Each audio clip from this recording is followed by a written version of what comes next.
नमस्कार मंडळी. महिलांना वर्षाकाठी 3 सिलेंडर मोफत देणारे काही योजना आपण बघूयात.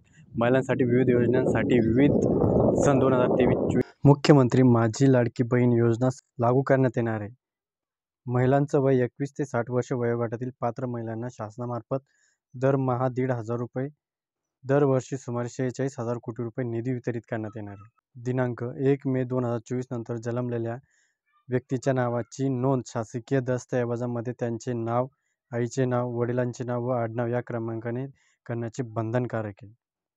पिंक ई-रिक्षा 17 शहरातल्या 10,000 महिलांना रिक्षा खरेदीसाठी अर्थसहाय्य 80 कोटी रुपयाचा निधी. शुभमंगल सामूहिक विवाह नोंदणीकृत विवाह योजनेतील लाभार्थी मुलींना देण्यात येणारे अनुदान 10,000 वरून 25,000 रुपये करण्यात आलेले आहे.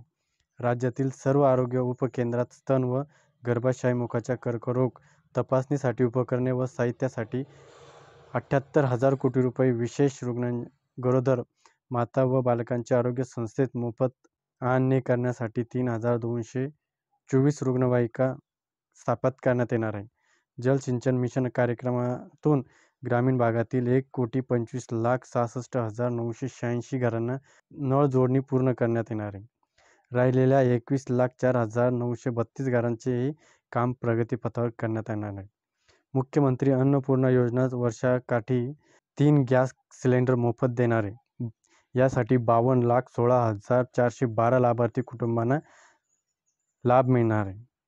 यामध्ये लखपती दीदी महाराष्ट्र राज्य ग्रामीण जीवन ज्योती अभियानांतर्गत 7 लाख नवीन गटाची स्थापना व बचत गटांच्या फिरत्या निधीच्या रकमेत 15,000 रुपयावरून 30,000 रुपये वाढ झालेली आहे.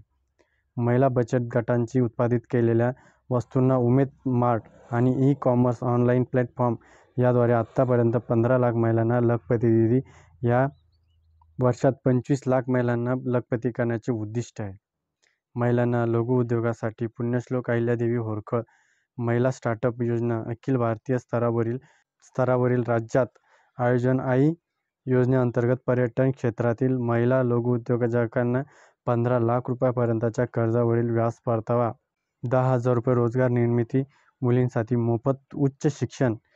शैक्षणिक वर्ष 2024-25 पासून अभियांत्रिकी, वास्तुशास्त्र, औषध निर्मितीशास्त्र, वैद्यकीय तसेच कृषी विषयक सर्व व्यावसायिक पदविका अभ्यासक्रमासाठी प्रवेशात 8 लाख रुपयांपर्यंतच्या वार्षिक कौटुंबिक उत्पन्नात असणाऱ्या इतर मागासवर्गीय तसेच आर्थिक दुर्बल घटकातील मुलींना शैक्षणिक शुल्क व परीक्षा शुल्कमध्ये 100% प्रतिपूर्ण या योजनेचा लाभ मिळणार आहे. यामध्ये निर्णयाचा अंदाजे 2,52,499 मुलींना लाभ मिळणार आहे.